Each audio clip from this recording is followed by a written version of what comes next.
Assalamualaikum warahmatullahi wabarakatuh. Perkenalkan, nama saya Rafa Aulia dari kelas BKA 2 2019 dengan NIM 19010179. Di sini saya akan menjelaskan tentang perilaku mencontek. Apa saja sih yang termasuk perilaku mencontek?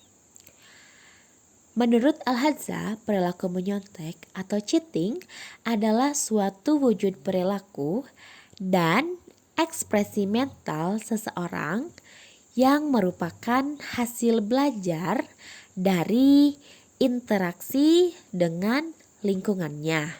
Sedangkan menurut Muslifah, perilaku menyontek adalah perbuatan yang dilakukan oleh seseorang secara ilegal, tidak sah atau curang untuk tujuan yang sah atau terhormat. Selanjutnya ada bentuk perilaku mencontek. Bentuk perilaku mencontek dalam pandangan Hetherington dan Feldman terdapat 4 bentuk. Yang pertama adalah individual opportunistic, yaitu suatu perilaku yang dilakukan siswa untuk mengganti suatu jawaban pada saat ujian sedang berlangsung dengan menggunakan catatan ketika guru keluar dari kelas. Yang kedua ada independent planned yang merupakan catatan ketika ujian untuk membawa jawaban yang telah lengkap atau sudah dipersiapkan sebelum ujian berlangsung. Yang ketiga ada social active, yaitu perilaku mencontek yang dilakukan oleh siswa dengan cara mengcopy jawaban dari orang lain. Yang keempat adalah social pasif, yaitu siswa mengizinkan seseorang melihat atau menyalin jawabannya. Menurut Sujana dan Wulan, penyebab yang mendorong pelajar menyontek antara lain kecenderungan pusat kembali atau locus of control, kecemasan yang dialami, situasi, dan persetujuan teman sebaya.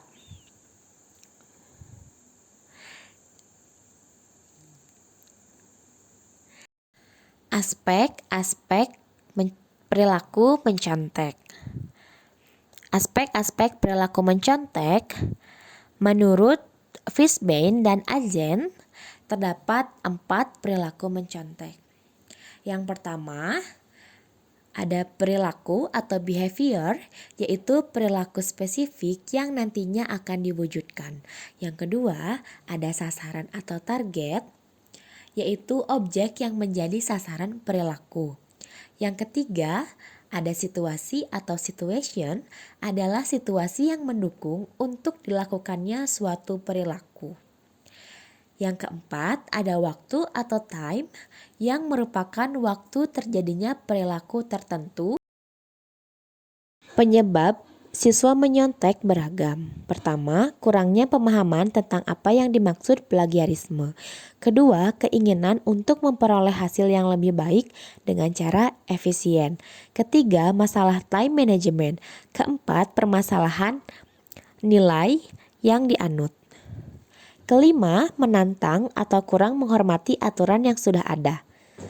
Keenam, perilaku yang negatif guru dan kelas. Ketujuh, adanya godaan untuk meraih keuntungan. Kedelapan, kurangnya pencegahan. Kesembilan, krisis individu. 10, tekanan dari teman sebaya. 11, pandangan bahwa menyontek tidak memberi dampak pada orang lain. Ke-12, menyontek terjadi karena erosi perilaku.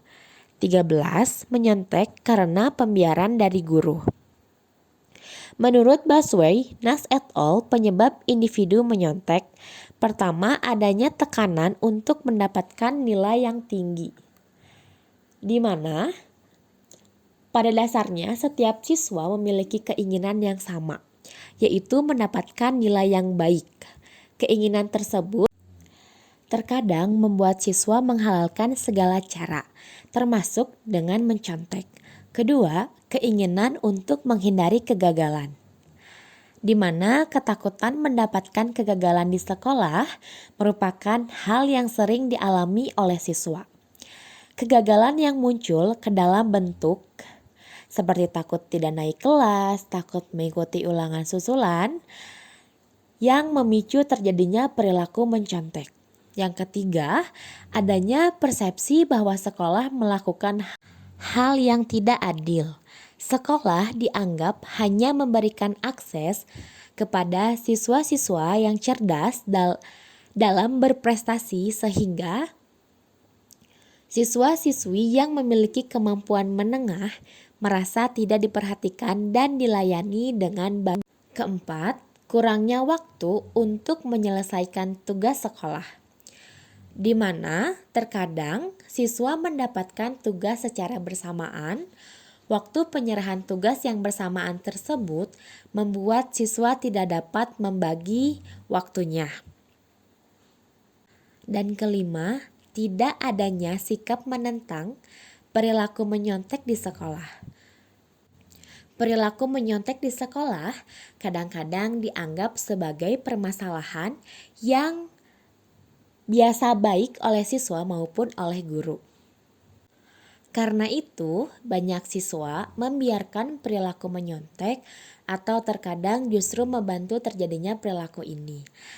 Untuk solusi yang pertama adalah siswa harus mencoba belajar secara rutin, menyiapkan waktu belajar khusus untuk ujian, menanamkan prinsip belajar untuk mencari ilmu bukan untuk mencari nilai. Sekian video yang dapat saya jelaskan. Mohon maaf bila banyak kesalahan. Wassalamualaikum warahmatullahi wabarakatuh.